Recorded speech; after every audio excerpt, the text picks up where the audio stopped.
हम आप लोगों के सामने संस्कृत विषय के शुरुआत दौर के जिन पर संस्कृत आश्रित है, कक्षा 9-10 जूनियर स्तर तक हम संस्कृत पढ़ते आए हैं, लेकिन संस्कृत जब 9 और 10 की कक्षाओं में पढ़ा जाता है उस समय संस्कृत का एक व्याकरण पोर्शन होता है जिसके आधार पर हम गद्य, पद्य या व्याकरण की व्याख्या को करते हैं।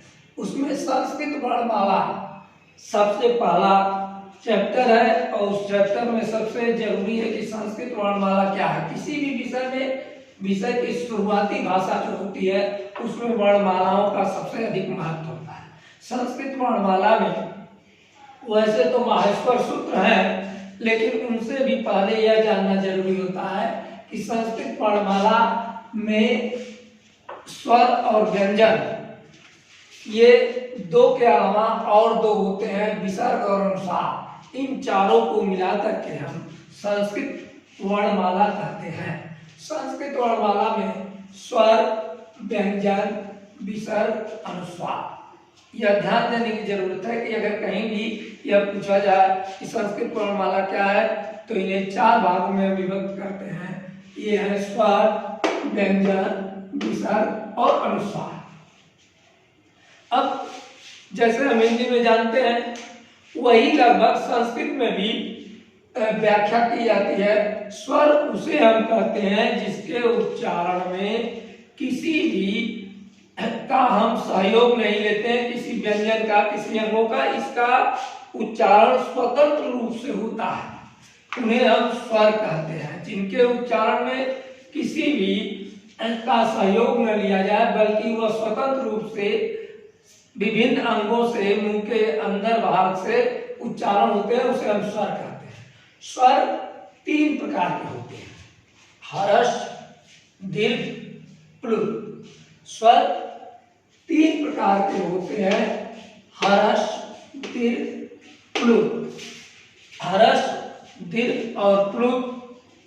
हर्ष तो आपने सुना होगा, हिंदी में भी संस्कृत में भी स्वर का काम होता है मात्रा बनाना।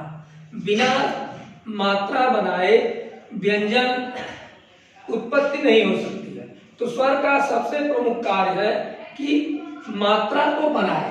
अब मात्रा जैसे ह्रस्व मात्रा होता है तो ह्रस्व मात्रा वह होता है जिसके उच्चारण में सबसे कम समय लिया जाए। एक मात्रा कहते हैं उसे हम ह्रस्व स्वर कहते हैं। जैसे उदाहरण के लिए अ, ई, उ, ए, आ, जिसमें एक मात्रा का ही समय लगता है।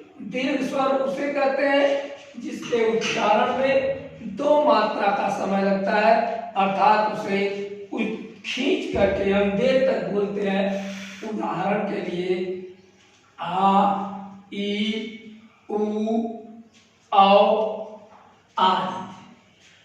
प्लुत स्वर इसी प्रकार से होता है जिसके उच्चारण में 3 मात्रा का समय लगता है, अर्थात 1 मात्रा, 2 मात्रा और इसमें 3 मात्रा का समय लगता है, उसे प्लुत कहते हैं। जैसे ओ, इसको हमने खींच करके बोला ओ, यह 3 मात्रा का समय लगता है। इस तरह से स्वर और स्वर के भेद आपको समझ में आ गए होंगे। फिर अब व्यंजन आता है। व्यंजन का नंबर आता है स्वर और व्यंजन। व्यंजन उसे कहते हैं जिसके उच्चारण में हम किसी न किसी स्वर का सहायता लेते हैं। बिना सहायता लिए हम व्यंजन का उच्चारण नहीं कर सकते हैं। जैसे क, का, की, इन्हें 12 खड़ी भी कहते हैं हिंदी में, लेकिन इन सारे में क से लेकर के क, का, की आदि में प्रत्येक स्वर का मदद लिया जाता है उच्चारण करने में। अगर इनके मदद न लिया जाए तो व्यंजन का उच्चारण संभव नहीं होता है। व्यंजन उच्चारण के आधार पर और अपने मूल रूप के आधार पर इसे हम व्याकरण की दृष्टि से 3 भागों में बांटते हैं। स्वर की तरह ही व्यंजन को भी हम 3 भागों में बांटते हैं, जिसे हम पहला भाग होता है उसे हम स्पर्श व्यंजन कहते हैं। स्पर्श व्यंजन से यहाँ सामान्य रूप से आप समझिए वे वर्ण होते हैं जिनके उच्चारण में मुख के किसी न किसी भाग में स्पर्श होता है। मुख के अंदर हम जैसे बोलते हैं क ख ग, तो क को हम कंठ से उच्चारण कर रहे हैं, ख को कंठ से, च छ ज ये हम उच्चारण कर रहे हैं, तो आप बोल करके स्वयं देखें आपकी जीभ तालु की तरफ जा रही है। तो इस तरह से बोलते समय हमारे मुख के किसी भी भाग में इनका स्पर्श हो जाता है, या बिना स्पर्श के इनका उच्चारण संभव नहीं है। ऐसी स्थिति में हम इनकी संख्या कुल 25 होती है और इन 25 को संस्कृत में वर्ग के आधार पर बांटते हैं।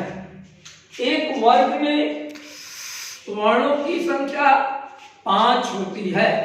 एक वर्ण में वर्णों की संख्या 5 होती है। जैसे क वर्ग, वर्ण के पहले शब्द के आधार पर उस लाइन को वर्ग कहते हैं। जैसे क लाइन में 5 वर्ण होते हैं, क ख ग घ अंगा, एक वर्ग हो गया। च वर्ग में भी 5 वर्ग है, च छ ज झ या, ये च वर्ग हो गया। इसी तरह से आप वृत्ति करते देखते जाएंगे तो ट वर्ग में भी ट ठ ड ढ ड़, क वर्ग प वर्ग, इस तरह से 5 वर्ग क च ट त प वर्ग में एक में 5 वर्ण होते हैं। 5 को मिला करके इनकी संख्या 25 होती है। इन 5 को हम कहते हैं स्पर्श व्यंजन। अब आपको क्लियर हो गया होगा कि स्पर्श व्यंजन जैसे नाम से ही आपको लग रहा होगा कि यह मुख के अंदर कहीं न कहीं स्पर्श करते हैं। स्पर्श करने के कारण इन्हें स्पर्श व्यंजन कहा जाता है। अब यहाँ एक बात हमेशा ध्यान देने योग्य है कि हम इसे अपने आधार पर यह समझ लें कि क से लेकर के प वर्ग तक जितने वर्ण आते हैं वो स्पर्श व्यंजन कहे जाते हैं। अब इसमें दूसरा व्यंजन जो होता है वह अंतस्थ व्यंजन कहा जाता है। अंतस्थ व्यंजन उसे हम कहते हैं जिनके उच्चारण अंतस्थ माने अंदर के किसी तरह से खिंचाव के कारण होते हैं, उन्हें अंतस्थ व्यंजन कहते हैं। इसके उच्चारण पर नाम का असर जरूर पड़ता है। अंतस्थ भीतरी भागों से, जैसे य र ल व, इनकी संख्या 4 ही है। यह अंतस्थ व्यंजन कहे जाते हैं। इन व्यंजनों का उच्चारण मुख के अंत भागों से, आंतरिक भीतरी भागों से होता है। उसी क्रम में ऊष्म व्यंजन भी आते हैं। ऊष्म व्यंजन की भी संख्या 4 है। श, स, ह, अर्थात तीनों प्रकार के श और ह जिससे विसर्ग बनता है ह से, उसे हम ऊष्म व्यंजन कहते हैं। ऊष्म व्यंजन का अभिप्राय यहाँ थोड़ा सा समझने की जरूरत है। जिसको बोलते समय हमारी सांस से गर्म श्वास निकलती है उसे हम ऊष्म व्यंजन कहते हैं। तो यह पूरी तरह से स्पष्ट हो गया। स्पर्श व्यंजन स्पर्शता के कारण, अंतस्थ व्यंजन मुख के भीतरी भाग से उच्चरित होने के कारण, ऊष्म व्यंजन जिसमें श्वास निकलते हैं।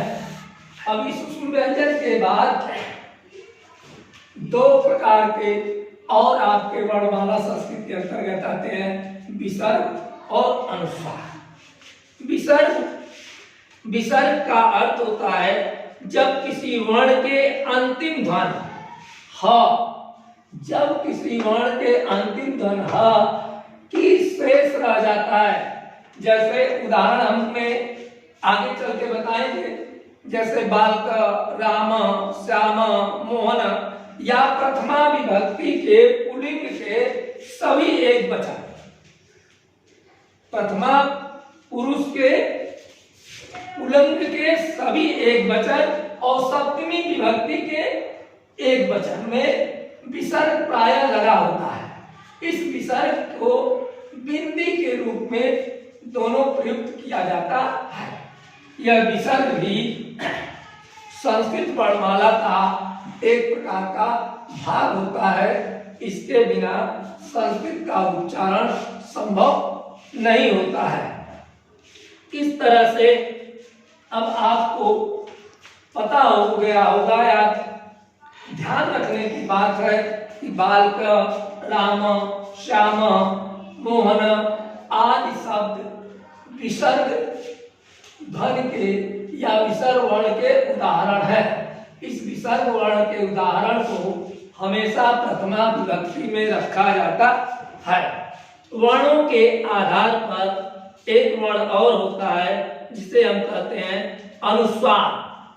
अनुस्वार का अर्थ होता है जिसका उच्चारण में हम नाक का सहयोग लेते हैं।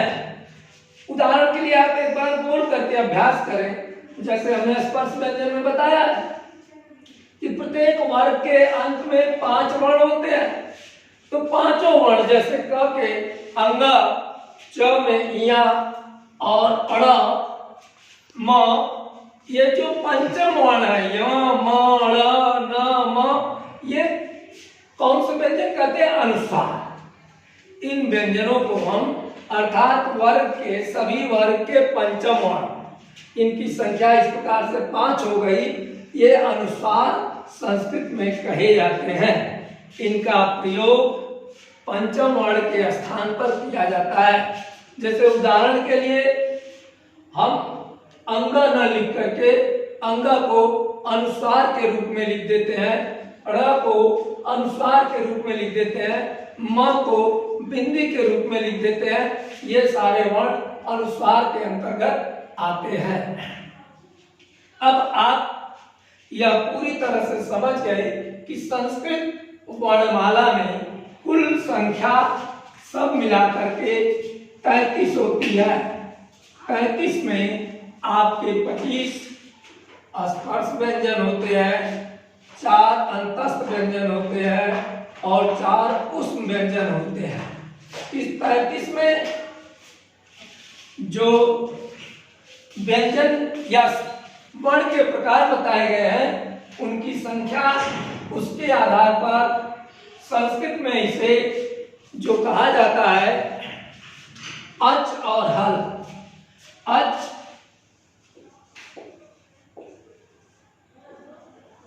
हल, ये अच संस्कृत में 9 हो जाते हैं।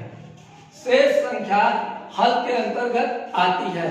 इस प्रकार से हमें यह हमेशा ध्यान देने की जरूरत है कि वर्णमाला को हम कितने भागों में बांट सकते हैं और उसे लिखने का अभ्यास होना चाहिए। अब स्वर को तो आप लिखते समय जैसे हम राम लिखते हैं तो राम में ए आ, इसकी उपस्थिति हम मात्रा के रूप में कर देते हैं। अर्थात यह बात पूरी तरह से ध्यान दिया जाए कि व्यंजन में स्वर को जब हम मिलाते हैं तो उसे मात्रा रूप में मिला देते हैं, वह उसका प्रतीक माना जाता है, अर्थात ए आ हो गया। इसी प्रकार लेकिन व्यंजन कोई ऐसा व्यंजन नहीं है, अगर हमें कोई कह दे कि आप व्यंजन लिखिए तो आप और हम सामान्य रूप से क ख ग घ लिख देते हैं, लेकिन क ख ग घ ये तब व्यंजन बोले तो स्वर व्यंजन के रूप में जाते हैं, लेकिन लिखते समय इसे हमें ध्यान देना होगा कि क में अ मिला हुआ है, ये अ मिला हुआ है तब जाकर के ये क बनता है। अगर हमें व्यंजन रूप में लिखना है तो हमेशा किसी व्यंजन को लिखने के बाद उसमें हम हलंत लगाते हैं, और यह हलंत जब लगा होता है तो यह व्यंजन रूप में लिखा होता है। व्यंजन रूप में लिखने के लिए हमेशा वर्ण के अंत में, वर्ण के नीचे एक लाइन खींचते हैं जिसे हम हलंत बोलते हैं, और क के रूप में होता है। उसी प्रकार से स्वर लिखते समय अगर हम स्वर लिखते हैं तो वहां हमको राम लिखना है, तो र धन आ बराबर रा, और म में ये हमने यहाँ अ बताया, उसी तरह से ये म में अ मिला हुआ है, राम हो गया। तो दोनों को लिखने में सबसे बड़ी सावधानी हमें देनी होती है कि जब हम स्वर का प्रयोग करते हैं, कोई भी या पूरी तरह से लगभग तय होता है कि स्वर तभी प्रयोग, स्वर से कोई अक्षर लिखा जाता है जब वह वर्ण के शब्द के शुरुआत अगर स्वर से होती है तो वहां पर स्वर लिखा जाता है। जैसे आना शुरू ही हो रहा है स्वर से, तो यहां तो स्वर लिख दिया गया। लेकिन अगर कोई स्वर बीच में आता है तो उसे बीच में स्वर नहीं लिख करके उसके मात्रा को लिखा जाता है, तो यह तभी वह शुद्ध माना जाता है। इस प्रकार से हमें यह पता चल गया कि स्वर के भेद और उनके लिखने का प्रकार। लिखते समय हम और हमें आगे ध्यान यह देना पड़ता है कि संस्कृत के अंतर्गत प्रत्याहार का बहुत ही महत्व है। उस प्रत्याहार को समझने के लिए हम अगली कक्षा में को इस पर चर्चा करेंगे, लेकिन उससे पहले जो माहेश्वर सूत्र है हम एक बार उच्चारित कर देते हैं, उसे आप लोग थोड़ा पढ़े रहेंगे और उच्चारण आना चाहिए। जैसे अ ई ऊड़ री री क ए ओ ङ ए औ च ह य व र ट लण य म ग ड़ न म झ व य ख ड ध स ज ब ग ड द स ख फ छ ठ च ट त व क प य सख स हल। ये 14 माहेश्वर के सूत्र हैं। ये शंकर के डमरू से 14 बार उन्होंने बजाया था तो निकला था। इस प्रकार से हम अगली कक्षा में आपको पुनः चर्चा करेंगे।